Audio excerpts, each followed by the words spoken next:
আচ্ছা হ্যাঁ গাইস দেখতে পাচ্ছেন আমি ঘুড়ি উড়াচ্ছিলাম। আসলে বিকেল টাইমে ঘুড়ি ওড়ানোর মজাই আলাদা। তবে ঘুড়িটা আসলে আমার না, ওই যে সব বাবুরা ঘুড়ি উড়াচ্ছিল, তো আমি এদের সাথে একটু সময় দিলাম।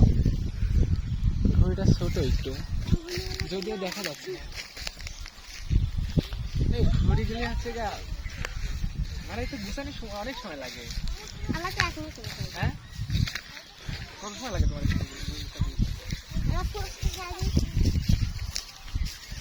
পিছনে দেখতে পাচ্ছেন যে হচ্ছে ধানের, এগুলো কি ধানের লাড়া তাই না?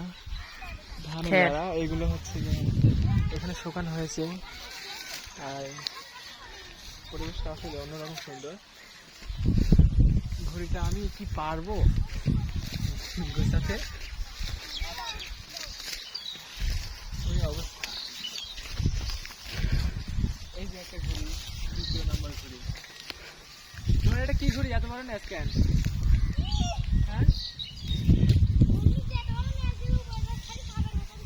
এই জন্যই বড় ন্যাচ। আর এই তোমারটা ন্যাচ ছোট কেন? ও, দুই রকমের বুদ্ধি আছে, দেখছো? ওইটা ন্যাচ বড় হলে পরে গাছে বাঁধলে সমস্যা। অবশ্য দেখতে সুন্দর, কিন্তু এটা একটু সুবিধা আছে, তাই না? দুটা ঘুড়ি দেখা যাচ্ছে। কাটাকাটি খেলো দেখি কাটাকাটি খেলবো নাকি? কিন্তু পারবো না আমি। নাও পারবি না সুতো দিয়েই করতে হয়। কাটা সত্যি নাকি? কে এর কি ধার আছে জানি না কিন্তু।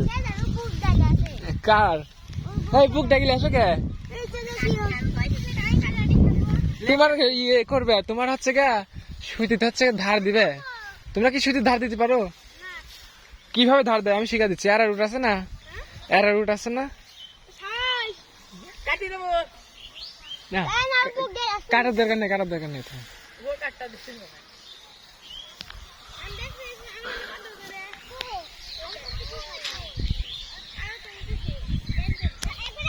উফ, আকাশে ঘড়িগুলি দেখতে সুন্দরই লাগে, কিন্তু এই একটা ঘড়ি আর এই একটা। আকাশের ঘড়িতে আমি হারিয়ে যাব এইখানে কই।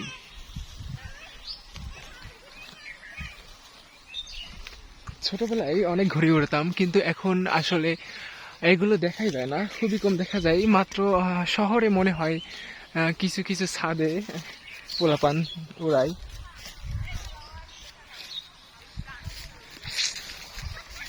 আর বিকেলটা সূর্য পড়লে অনেক সুন্দর দেখা যায়।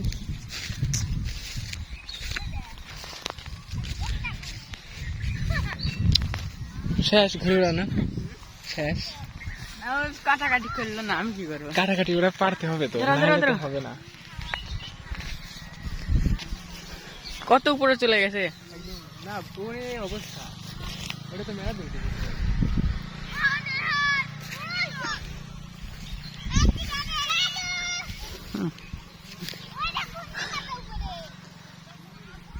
ওদিকে